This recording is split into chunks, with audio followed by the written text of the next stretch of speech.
Hello.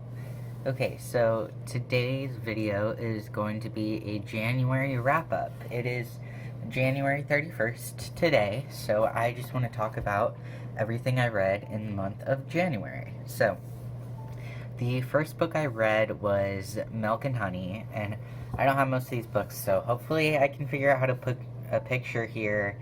I don't honestly know if I'm going to be able to or not, but um, yeah, so I'll insert like a full screen picture if I can't figure out how to do one here. But anyway, so the first book I read was Milk and Honey, which is a poetry book, um, and I had read The Sun and Her Flowers before Milk and Honey, which have the same author, but I'm pretty sure Milk and Honey came out first. Um, I honestly liked The Sun and Her Flowers better than Milk and Honey.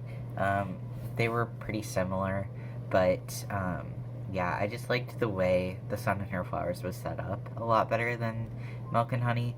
Um, I'm not the biggest fan of either of them, um, but that's just my taste.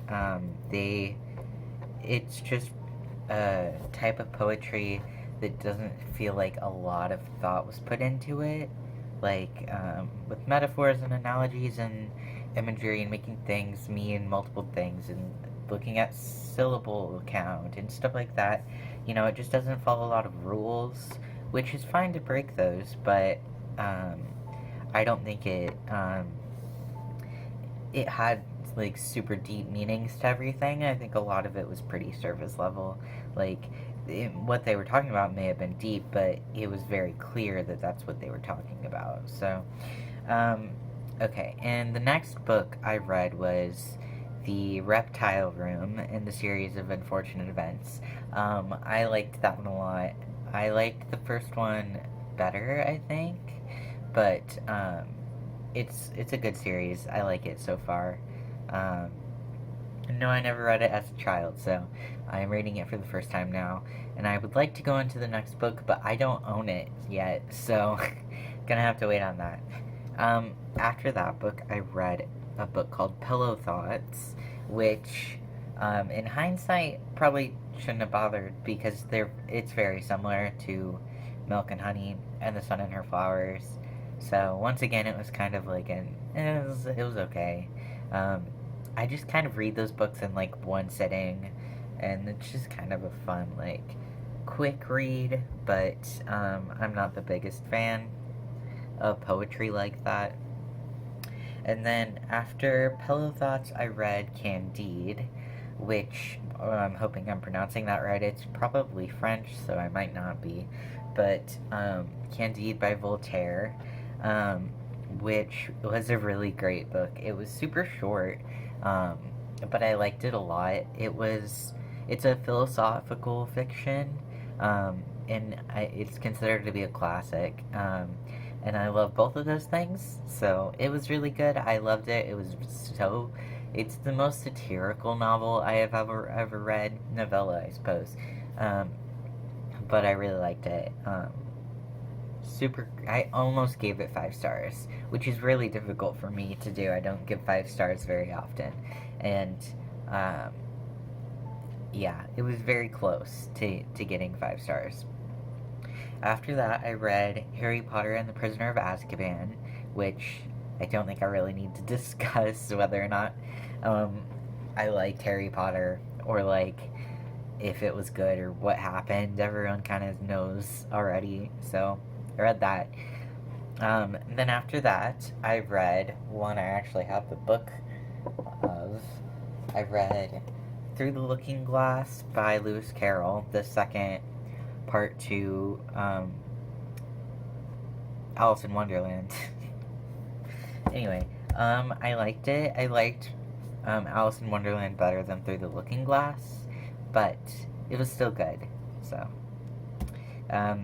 after that, I read a book called Wine and War, which was a nonfiction book about French winemaking during World War II. I absolutely loved that book. The only problem I really had with it was a lack of citations, like in-text citations, which I know I talked about in my last video, so I won't get too into it. Um, but I really liked that book. Once again, it was one of those, like, almost 5-star books, but, like, not quite. So I really liked it. I recommend it. After that, I read a book called The Girl Who Drank the Moon, which I have with me still. I DNF'd this book. I started reading it. I got like 150, 170 pages into it, and I didn't like it. It like, I don't care about any of the characters. Like, the plot development is really slow. The character development is non-existent. Like, I didn't like the story. I did like how they were describing things, the imagery, and that's what I wanted mostly out of the book, but there was just such a lack of, like, interest aside from the language that I couldn't keep going with it, so.